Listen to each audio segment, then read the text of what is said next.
Welcome to the Clinicians Coffee Chat on Family Homelessness. I'm Lily Catalano, and I'm a project manager for the National Healthcare for the Homeless Council in Nashville. This project was supported by the Health Resources and Services Administration of the U.S. Department of Health and Human Services under grant number U30CS09746, a National Training and Technical Assistance Cooperative Agreement for $1,625,741 with 0% match from non-governmental sources. This information or content and conclusions are those of the presenters and should not be construed as the official position or policy of, nor should any endorsements be inferred by HRSA, HHS, or the U.S. government. NHCHC is a nonpartisan, non-commercial organization. This is the second of 4 chats in this Coffee Chat series, which is intended to be an informal setting for us all to share questions, ideas, challenges, and support for each other on a given topic. We have a large group today, and that's wonderful. So get your coffee or tea or beverage of choice, and we'll get started. This series was developed by the Healthcare for the Homeless Clinicians Network, which is the nation's largest network of providers of hands-on care to people who are homeless. The network helps members connect, learn from each other, and share best practices across the homeless healthcare field. If you're not already a member of the Clinicians Network, please join for free via the link in the web links box on your screen.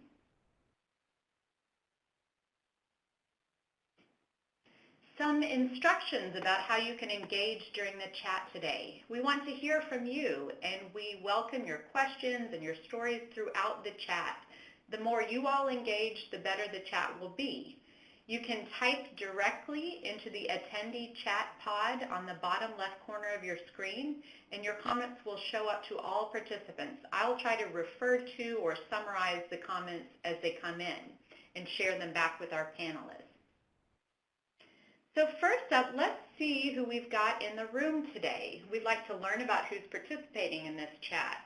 So we're going to post a poll question on the screen, and you can click your response right there. First up is, what type of organization do you represent?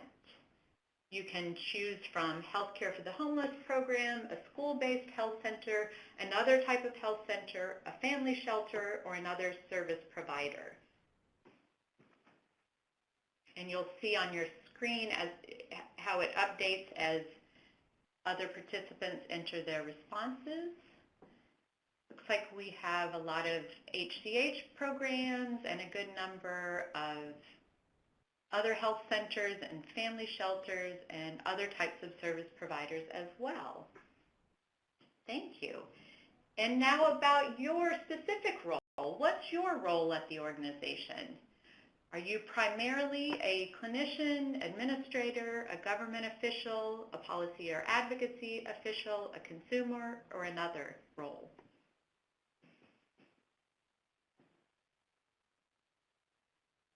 And it looks like we've got a lot of clinicians, as well as administrators and other types of roles as well. Thank you. And then finally, to get a sense of the clients that you're serving, about how many of the clients you currently served are part of families experiencing homelessness? Do you see primarily families? Are about half of your clients in families, about a quarter of them, or very few families in your practice?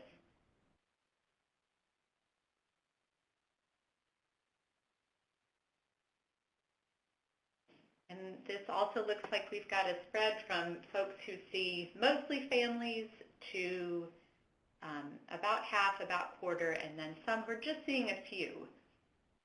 And we're going to talk a little bit more about changes in trends that you're seeing, if you're seeing more than you used to see in the past,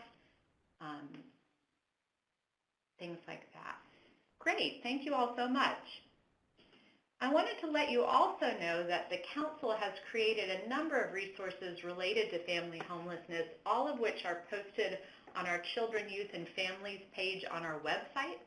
There is a link to that page in the web links box on your screen, and some of the most recent resources, including the supplemental anticipatory guidance for children and adolescents experiencing homelessness, the core practices and services for engaging youth experiencing homelessness, and an in-focus research summary on behavioral health among youth experiencing homelessness are all available for download in the resources box on the bottom of your screen as well. And I also wanted to let you know that the Clinicians Network has just launched a Facebook group that is open to its members. This Facebook group is a place for hands-on providers of any discipline to connect, ask questions, and share successes and challenges. And colleagues across the country will then share their expertise and experience and engage on issues related to health and homelessness. So you can join that group today via the link in the web links pod on your screen. If there are conversations that get started in this chat today that you want to continue, that's a great place for to have follow-up conversations with others in the field. There's another link in the web links pod that's to the call for proposals for the 2019 National Healthcare for the Homeless Conference and Policy Symposium. I think that this great turnout today for the Family Homelessness Coffee Chat illustrates the importance of this topic and the desire for more information in the field. So if this chat gives you ideas for topics that would work well in a workshop at the conference, I highly encourage you to submit a proposal. The deadline is next Monday, October 29th. Now I'm thrilled to introduce you to our panelists today. We are joined by Debbian Fletcher-Blake, the Chief Executive Officer of Vocational Instruction Project Community Services in Bronx, New York, and Mary Tornabene, a family nurse practitioner with Heartland Health Outreach in Chicago, Illinois. Both Debbian and Mary have served on the Clinicians Network Steering Committee and are leaders in providing technical assistance and training on clinical topics in the healthcare for the homeless field. So welcome, Mary and Debbian.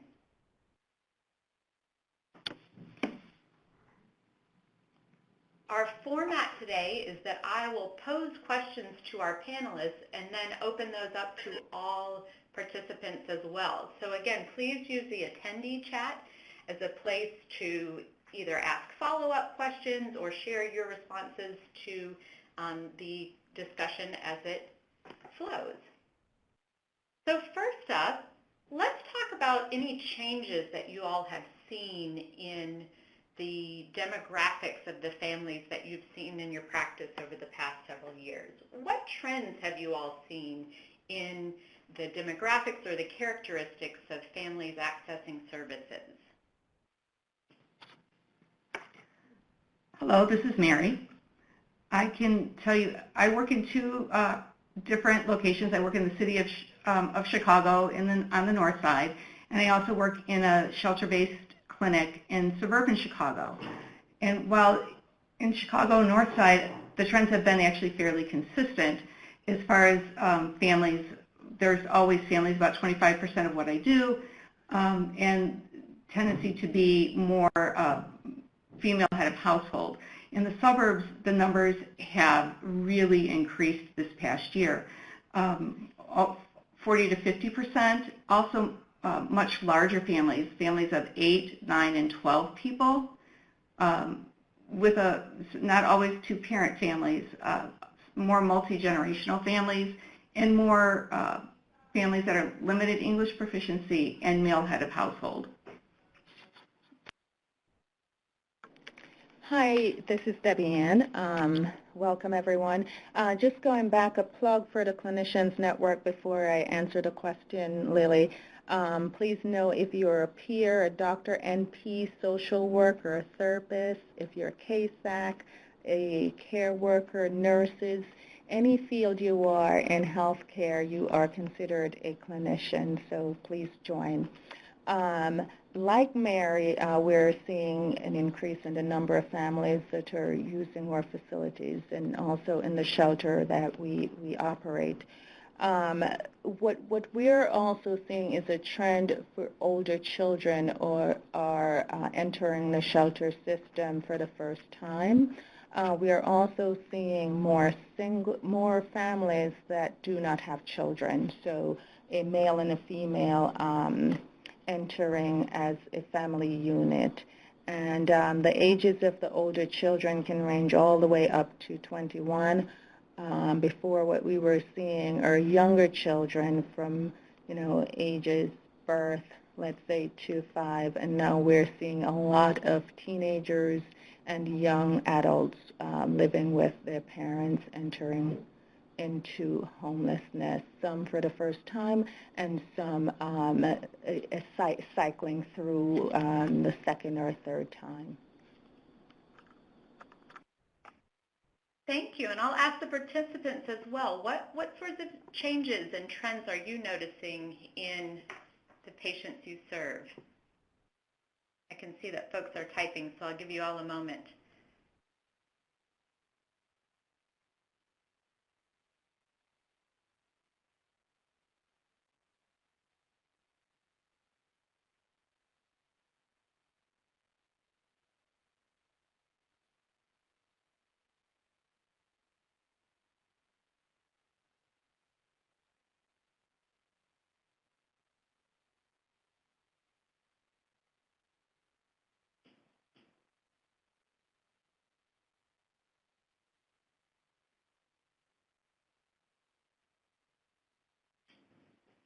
So David Cooper notes that HUD's point-in-time count indicates a decrease in homelessness, but they are not seeing this, and that homelessness and near homelessness are increasing. Is that true for others as well? I can definitely relate to that, Lily. This is Debbian. The numbers, I don't know where we're getting the numbers to show decrease in family homelessness, but that is actually not the case here in New York. We're seeing more homeless people than we had even the first quarter of this year. So it definitely, and it would be interesting to know where the person who responded lives.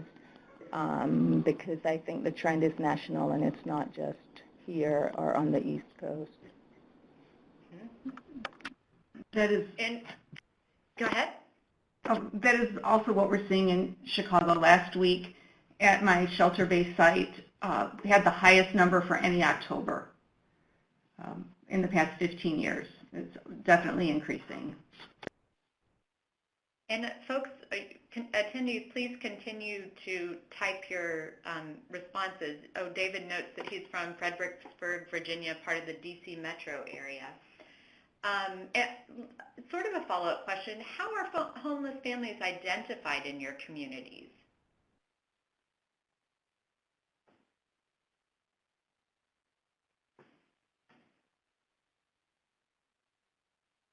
Mary or Debbian?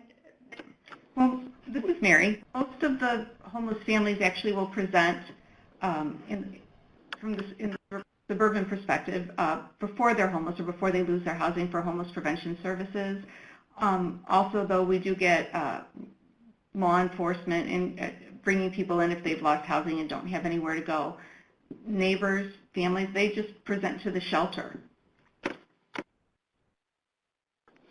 We have a more formalized system of intake.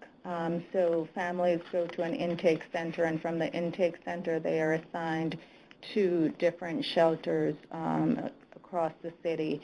The problem with that, a family could originate in Brooklyn and be placed in a shelter in Staten Island, which is quite far and geographically very different than the communities from which they originate. So there, it leads to all kinds of complications and challenges for children when children are involved in families, because they have to leave, for the most part, their school districts. I know, the mayor of New York City has done quite a bit trying to keep children in their zones, but because of the amount of people showing up for family homelessness, they're not able to do that, and so they have to find placements, and then children are bused all across the city to different schools until, parents can make other arrangements for them to transfer into closer schools. And so the challenges of having a central intake and people not being able just to show up to a shelter in their area are quite enormous and have significant and far-reaching effects on children, especially the younger children. Yes, and it looks like from the comments there's sort of a mix of single intake in certain communities and places where folks are just coming through the shelter system. There was a comment from Columbus, Ohio, that they're seeing fewer families experiencing homelessness, but with an extremely tight housing market, there's just not a lot of place for folks to go. So as a result, families are staying in shelter longer than usual, and the emergency shelters are already using their overflow spaces for single adults. I wanted to ask you all about outreach strategies. So how do you meet families and children where they are, and how have organizations sought to decrease the barriers in accessing services for these families? And that's, I invite participants to respond to that as well, as Debbian and Mary are talking about it.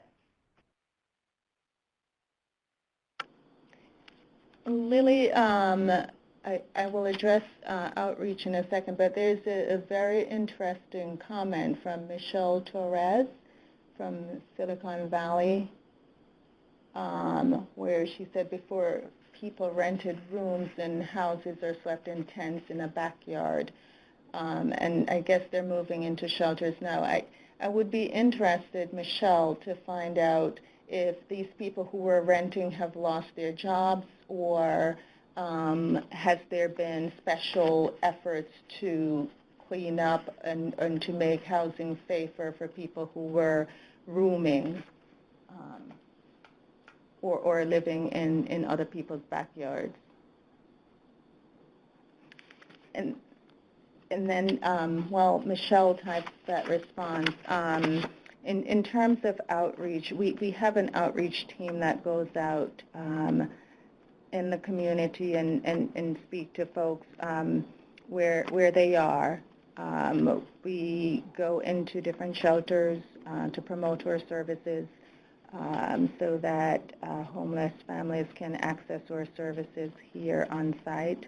And then we also go out in the streets and particularly targeting families when we see them and connecting them to services, working with care managers and care coordinators to get them the services that they need.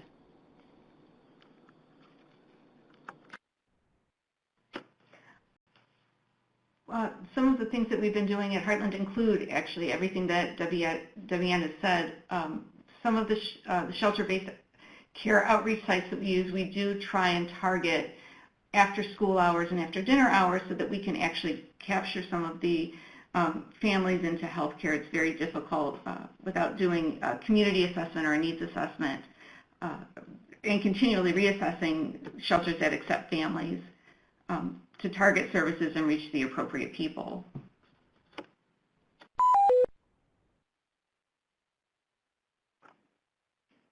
Well, I'm curious too, in different communities, what types of services do families receive in shelters versus in healthcare for the homeless programs where you all are?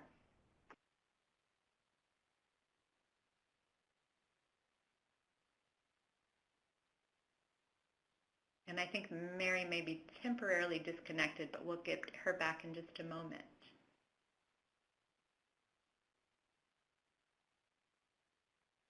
I've seen in our participant comments that there's some commonality about the length of shelter stays increasing due to the limited supply of affordable housing in different communities.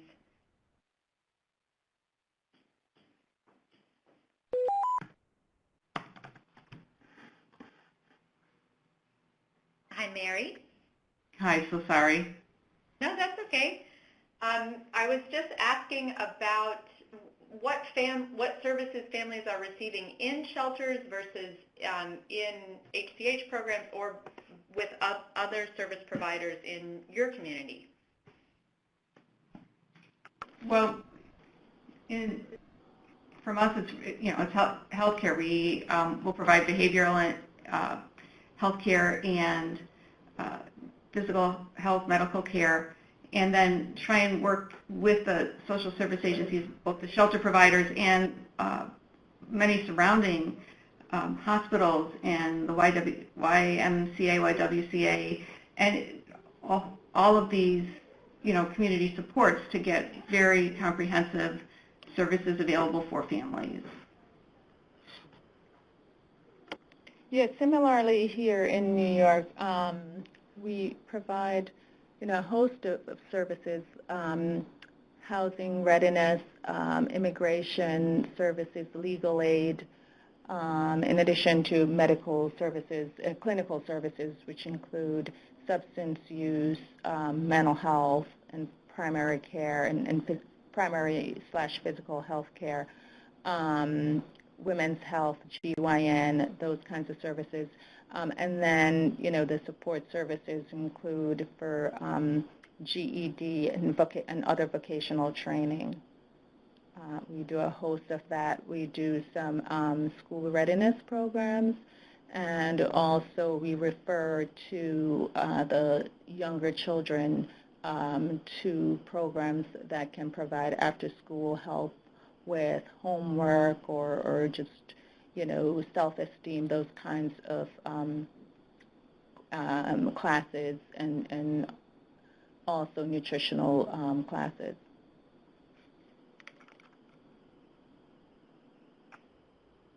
Thank you. And Laura DeLeon shared in her community also different organizations work collaboratively together to ensure no families are living on the street, and that includes outreach teams, case managers, and service providers. So they do a triage effort all together. I'm curious how you all, what you use to assess for adverse childhood experiences, and if that's done in the healthcare setting or in the shelter setting, and what sort of training goes along with that for the folks doing the assessments.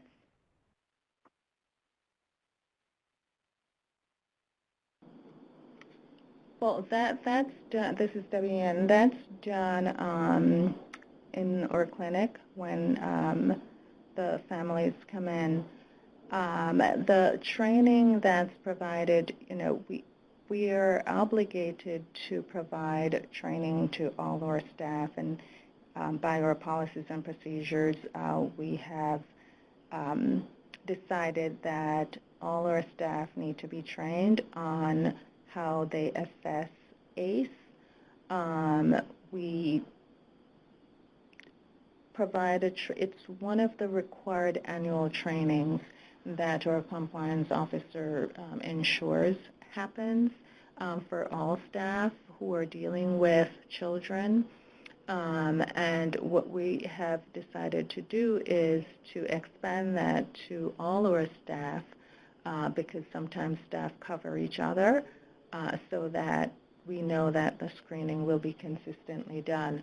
What we have found is even though it was one of the required trainings, we were using paper documentation. We were not using an electronic base record across our organization, and so a lot of the screenings were not completed or were just simply not done. And so we have increased our efforts and accountability to ensure that these screenings get done. And that is one of the reasons why we are training our entire organization on what ACE means, how to handle it, what to do, and how to administer the tool.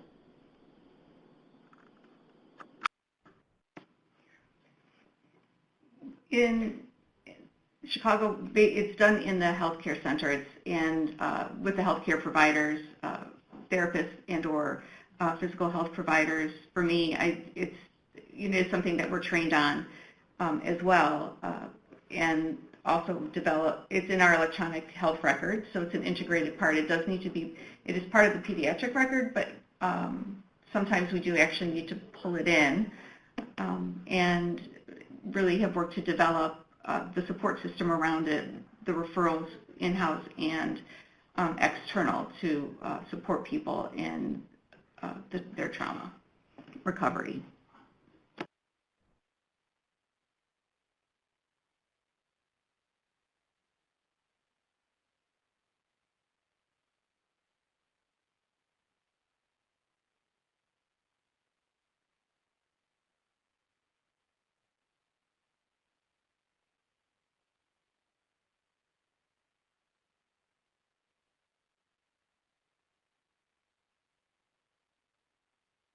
I am seeing from a number of participants, Lily, where folks are talking about children, families with children that are older entering into homelessness. And, there are so many challenges and implications for that I think it's a good topic for us to just explore for a few minutes to see how people are coping with that and what resources they have available for families that are older, with older children, especially those entering into homelessness for the first time, either approaching the teenage years that are difficult anywhere, and even during the teenage years, to see what resources and how people are really handling that and working with those teens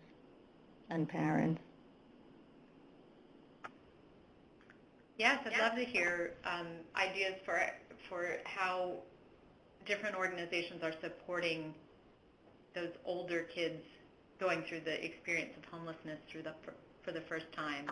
Anyone have anything they'd like to share about that, or how they're sort of responding to ACEs that are identified in the clients they're serving?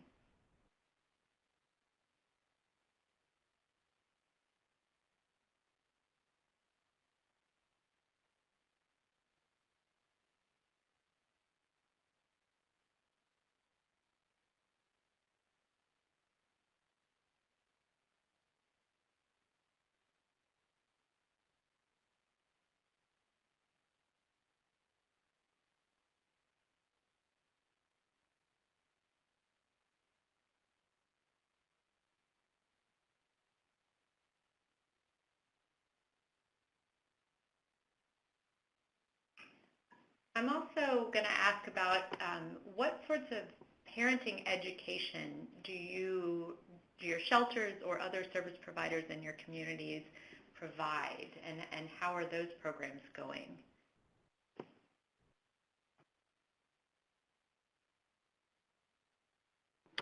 So I spoke with several of the shelters that I interact with or that feed in, and most actually of the shelter systems work to support the families to go to the community resources, either through the hospitals, libraries, schools, and other resources. There's few offered in the shelter system that clients do partake in. But I was really surprised that there wasn't more being offered.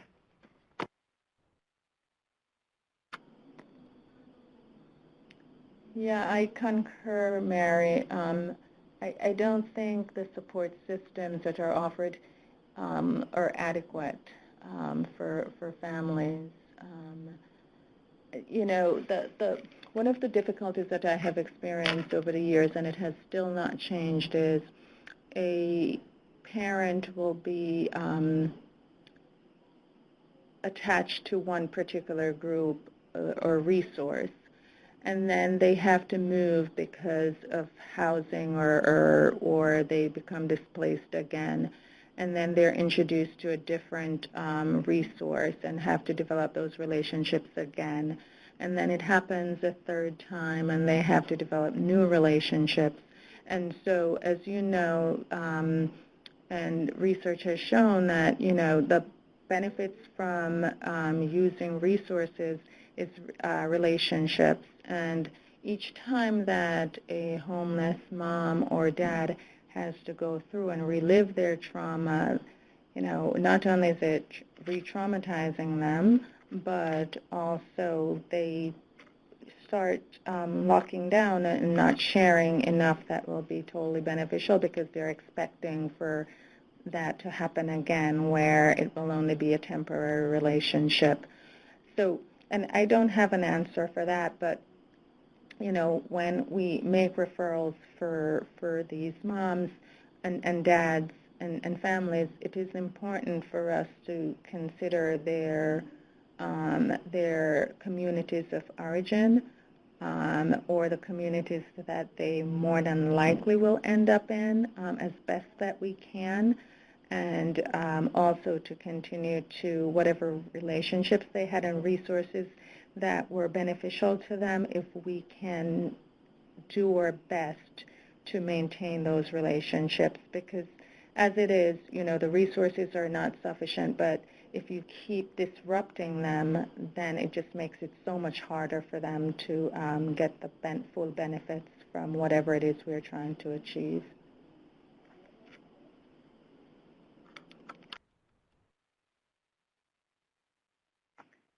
And Laura raised a similar point in the attendee chat about policies and age requirements at different providers affecting where families are able to go and choosing between being together or accessing a service. Do you all have any stories or advice about sort of navigating those policies in order to keep families together?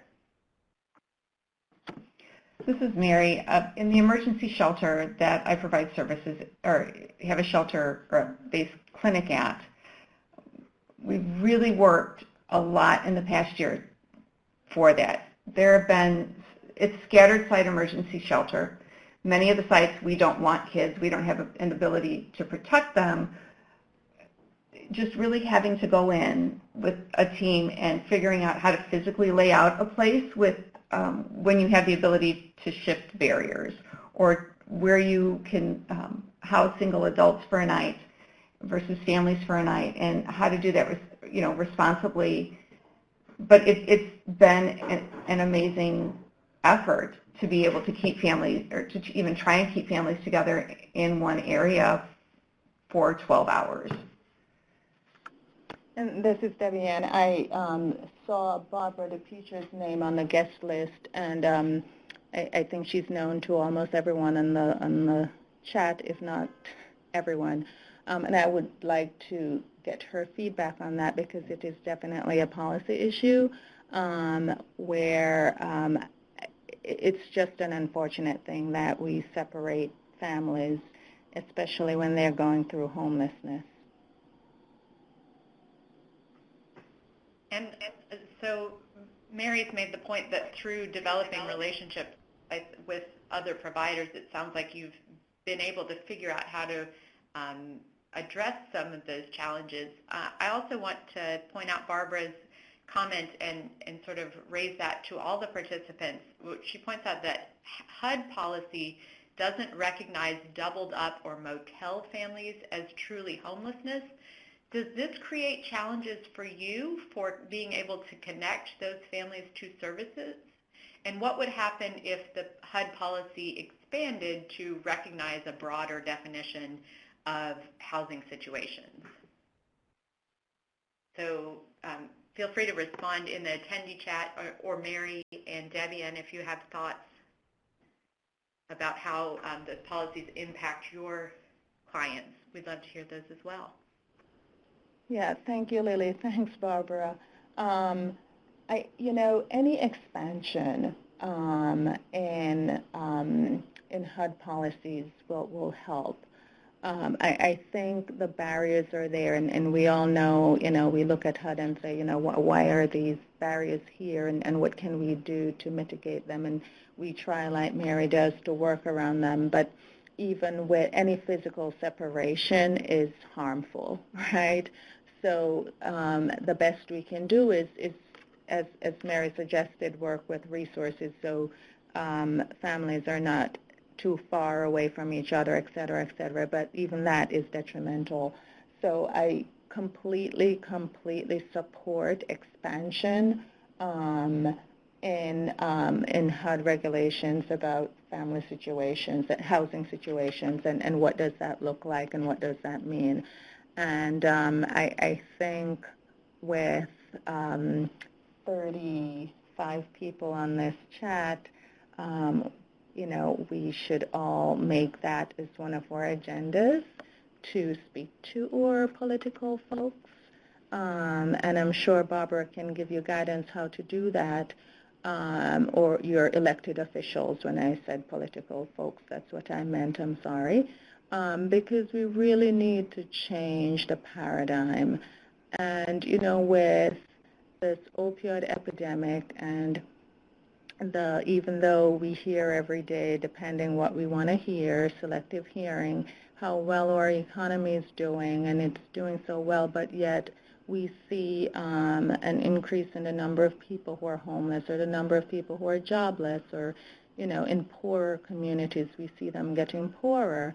I think that we need to really make some noise to the people we elect in office to change some of these really racist and unthoughtful policies that restrict families from staying together even when they are experiencing the most degrading, or as society describes it, or the most unfortunate, as we know it's the most unfortunate situations where they have to be homeless, and then on top of that to be separated.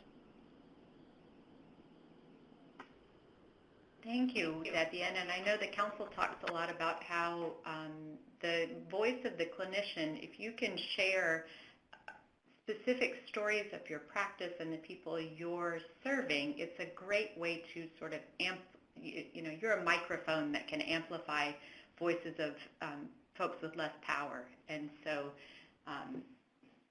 we can be part of telling a story that's not often heard.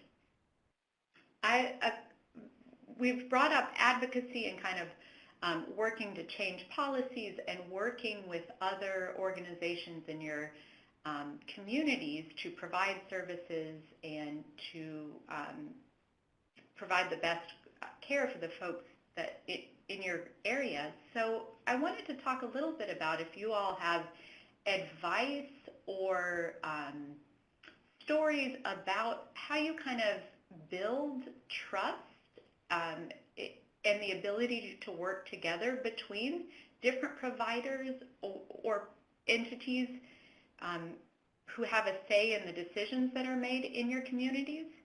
Mary, is there anything that you'd like to share about your experience in working towards changing policies around keeping families together or otherwise? And I'd invite attendees to respond as well. So, yes, it's been a very interesting year. On the weekends, I've been volunteering as a shelter provider, and that is where actually I came up with a lot of resistance for having men, having women, and children in the same room. There were room dividers available, but just it was a lot of conversation with a lot of people and a lot of trust building and really talking through things and trying to make people see or understand that who are you going to have sleep outside, or in ethical exercises in meetings, and bringing people in who've done it before to large meetings. I feel like I'm rambling. I hope not. It was a lot of consensus building and a lot of conversation to get the barriers broke down. to get people to stay together. And it sounds like probably a part of that was listening to the concerns on both sides and figuring out what common ground and you had and how to work together. Yeah, and then working to develop policies and procedures that are specific for any of the emergency shelter sites that everybody felt was mutually protective and promoted dignity and respect and safety.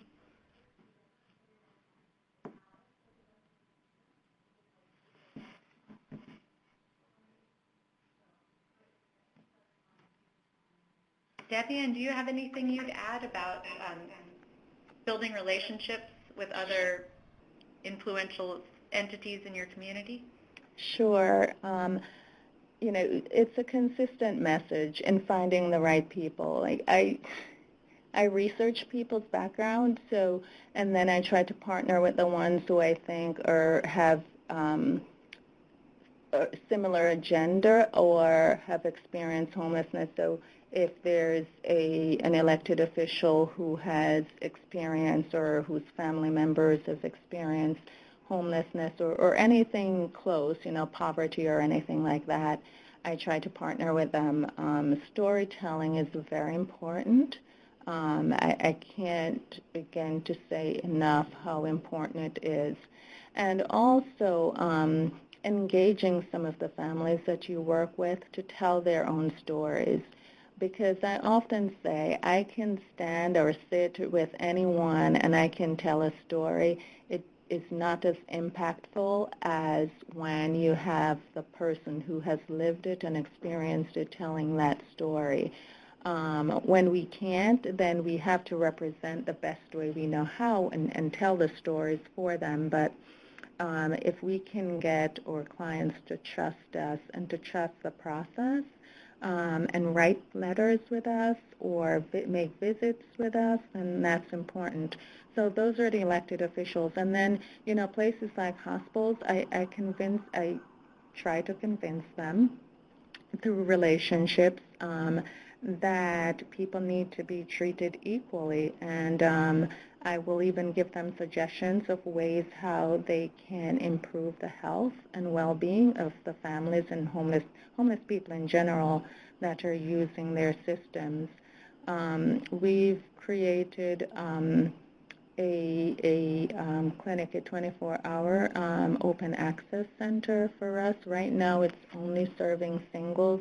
So if there's a family disruption for domestic violence or something like that, we can take folks in if it's related to any form of substance use. But I hope to expand that to include families that are going through trauma at any hours of the night. If a female and her children are being abused or whatever it is, then they can come to our site and get some care. And so, just talking to different people consistently and using the same message, I think, is important.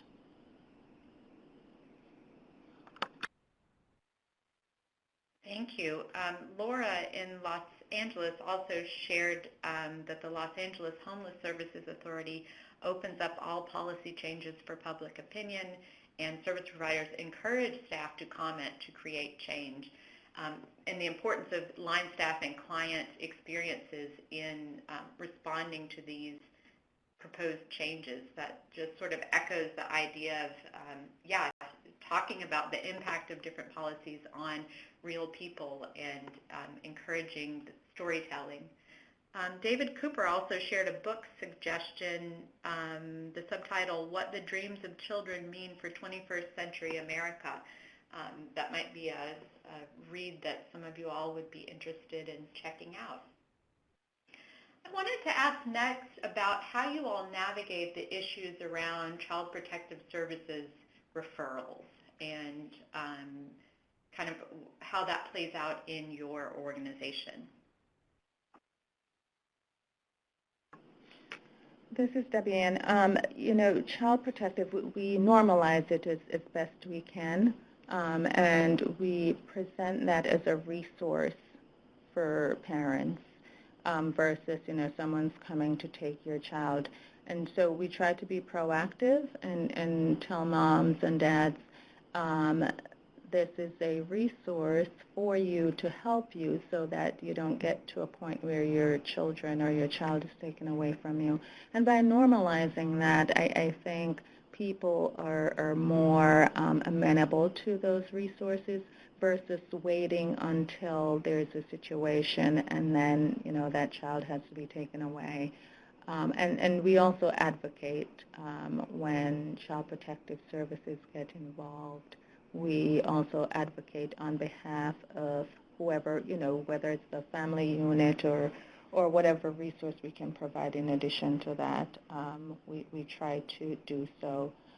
Sometimes we'll even have the protective services make visits when there's a clinician available to speak to the unit, the family unit as a whole, versus, just going in and making a visit. So we try to do whatever we can so that the family feels comfortable. There are times when it just doesn't happen, and it's one of those calls and removal immediately.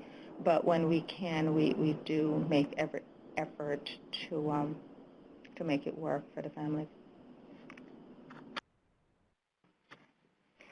This is Mary. We, too, work very hard to provide wraparound services for families when we do have to make referrals and offering support for parents who are in the process with DCFS and with some of the mandated reporting issues. And that's something David Cooper has sort of echoed in the comments as well, the sort of legally mandated reporting of suspected and realized child abuse, and then support for the families that are impacted. Anything else any of the other participants want to share about your experiences supporting families impacted by CPS referrals? I see there's some typing. I'll wait a second. Or follow-up questions by anyone.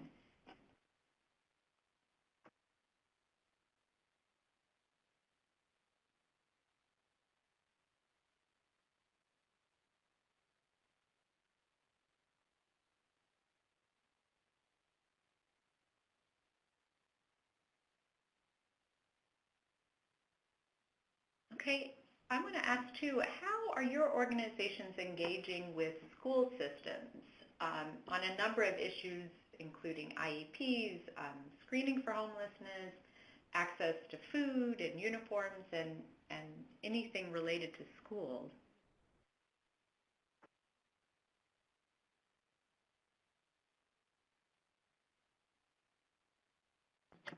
This is Mary. Through our case managers, we work together with the shelter and the healthcare provider to work with the homeless liaison office to make sure that the kids get these things.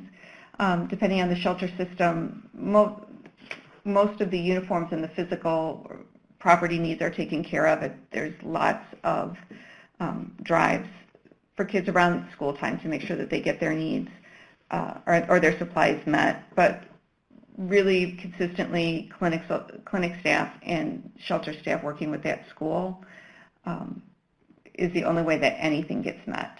Any needs for that child will be met.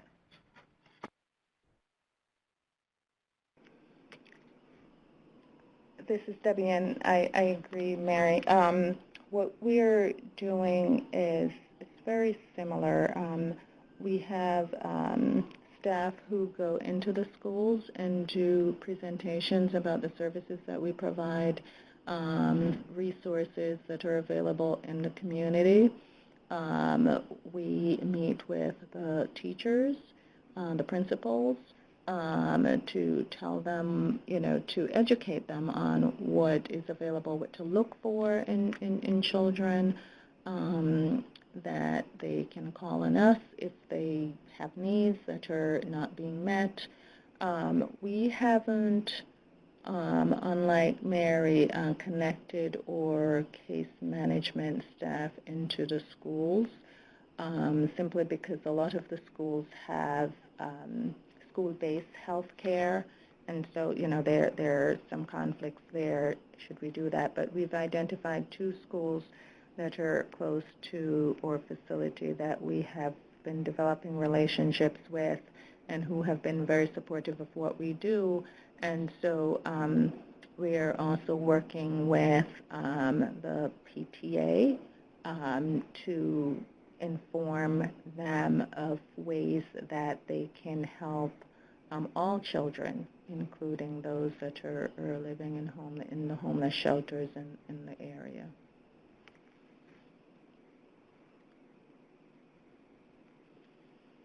And it looks like through the comments that other folks are using case managers to coordinate with schools, social workers.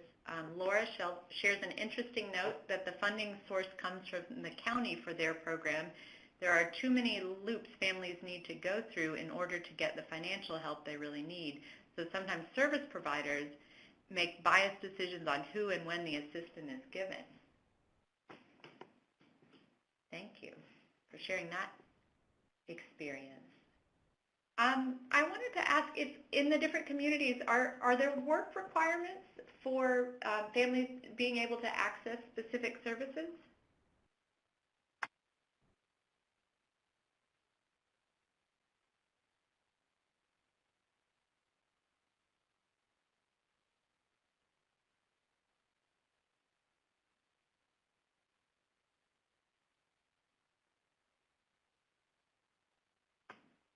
It looks like a couple folks are typing.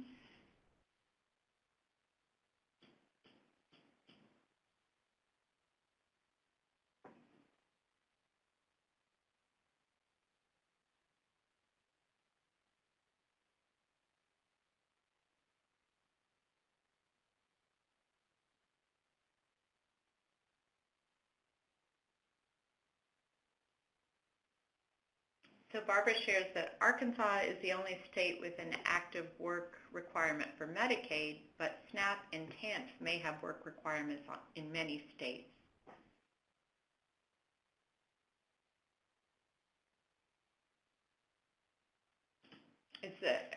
I'm wondering if anyone has situations where work requirements are impacting the services that families are being able to access, or if you've seen a change in that.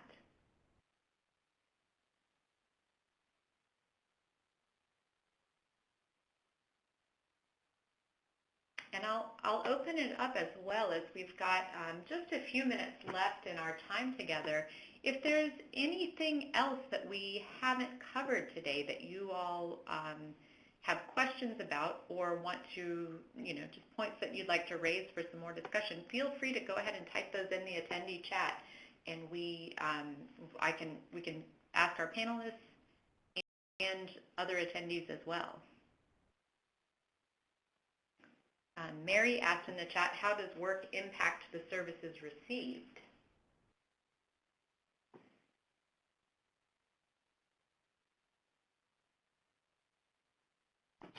One of the things, this is Mary, one of the things that we see is that, when you have families or even parents who work during the day and your staff is there during the day, how are you getting their needs met, or what sorts of creative ways are other places using to help participants?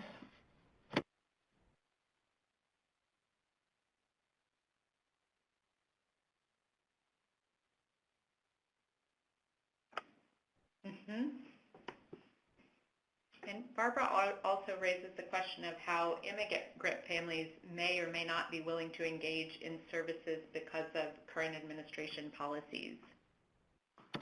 This is Mary. A lot of what I do is around families who are immigrant families, and there's so much fear, a lot of not quite understanding the public charge in refugee families, people in the asylum process not wanting to file asylum, or understanding that when they do, they no longer have that 2-year wait to put their packet together. They have to get it done within a very short amount of time because they're working the asylum hearings from the bottom up. There's a lot of hesitancy in migrant families.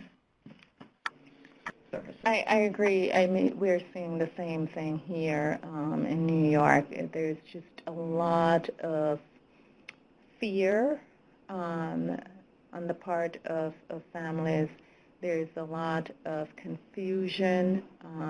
It's just, I haven't heard from the schools, and we've asked if children are being kept out of school because of what's going on. That's a fear that we're grappling with because in some cases, I'm sure it's happening. We haven't heard.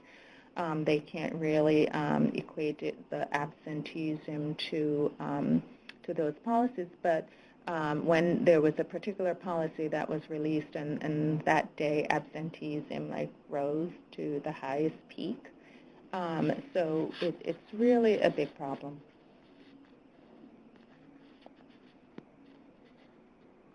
We see an increase in absentee or missed clinic visits soon after the times that there have been raids. I wonder if that's the same for school absentee rates.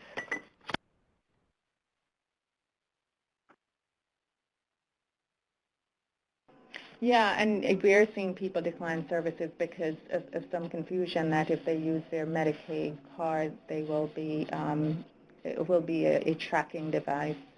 So people are not using it or coming in for services and declaring that they're uninsured, even for their children and other family members.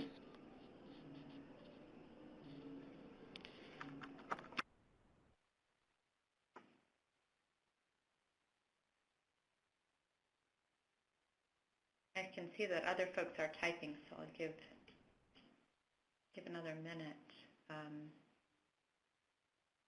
Yeah, Mary highlights the fear of separation, even among lawful permanent citizens.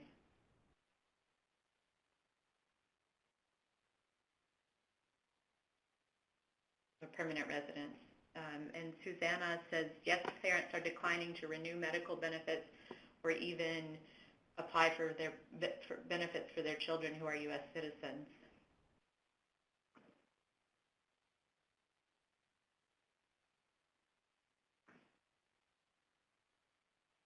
We've covered a lot of ground today. In our last couple minutes here, anything else, Debbian or Mary, that you all would like to share, or any final questions from our attendees? I just want to share that we all need to go out and vote. There's just so much going on, and the family homelessness and homeless situation is really getting worse, and we need to stop it. We need to make a big noise, raise our voices, and take whatever actions we can, and it starts by voting. This is Mary. Yes, please vote. All right. Yes. Thank you, Mary and Debbian, so much. Thank you to all of our participants for being part of the chat today. As I mentioned earlier, the call for proposals is now open for the 2019 National Healthcare for the Homeless Conference and Policy Symposium. So if today's chat has given you any ideas for a workshop, I definitely encourage you to apply. You have until next Monday night.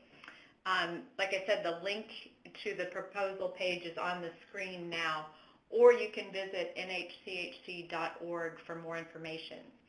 You'll also receive a brief evaluation after the chat, so please take a couple minutes to share your feedback so we can improve future sessions. And the recording of this chat will be available on our website within 3 business days. Thank you all so much.